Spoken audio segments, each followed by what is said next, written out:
Good afternoon, everyone. Let me start with a question. What was the first thing you did when you got your exam results last time?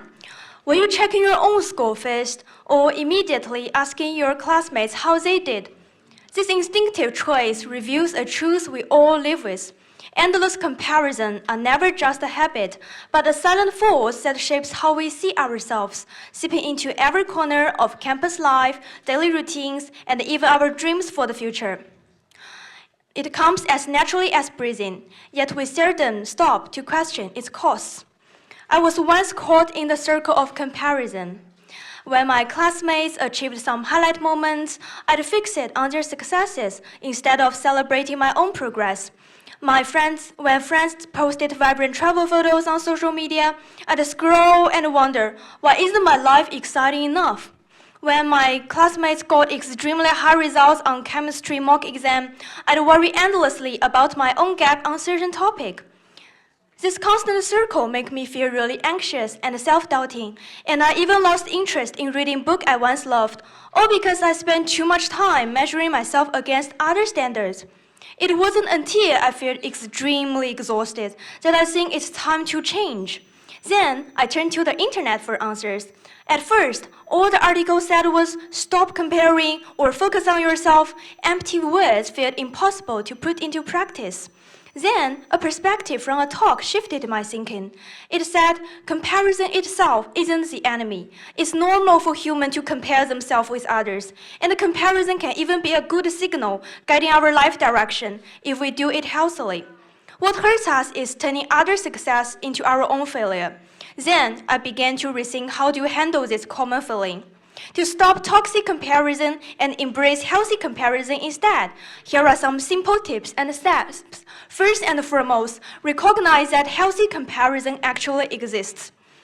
When you are jealous of someone, it often means you have the potential to do similar things and achieve similar success, as that person likely shares many similarities with you, like background or resources. So instead of ignoring the feeling of jealousy, see it as a hint of what you truly desire. For example, if you envy your classmates' ability to give a fabulous presentation, it often means you also want to share your ideas effectively too. So you can see it as a motivation to improve your public speaking skills. Moreover, define your personal standard of success. When I saw my friends learning 3D modeling software by themselves and earning their own pocket money, I didn't rush to copy their application process. Instead, I took 10 minutes to consider whether doing these kind of activities help me to achieve my personal goals.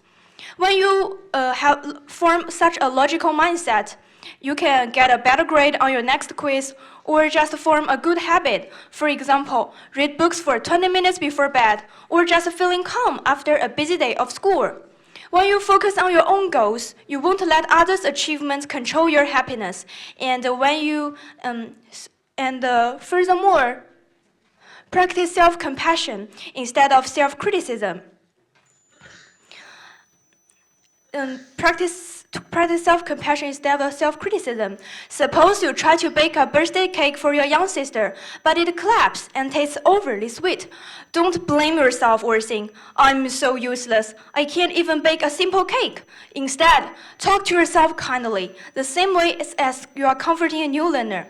This is my first try, and I already did great just by mixing all the ingredients together. And I will adjust the oven temperature and the sugar ratio next time, and it will turn out better.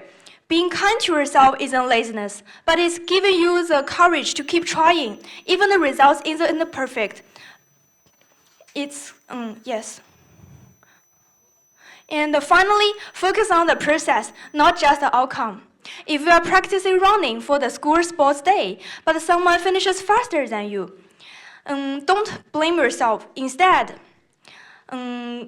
Instead, notice how practicing running has improved your fitness level, and you have become more energetic than last month. If you are working on a debating project, but you failed because your opponents performed better than you did, instead, you can celebrate how practicing this debating competition has improved your public speaking skills and logical ability. So, Not all progress shows up on a screen or a report card, but that's the only journey we can fully control. And next time, when you do compare, you can focus on the process others took to get where they are, not just the outcome to envy. Life is never a race with a single finish line. The world obsessed with comparison keeps telling us to be better, but copying others' paths or punishing ourselves by others' paths will only disrupt the unique journey we are meant to take. So next time when you got your exam results, I challenge you to try this.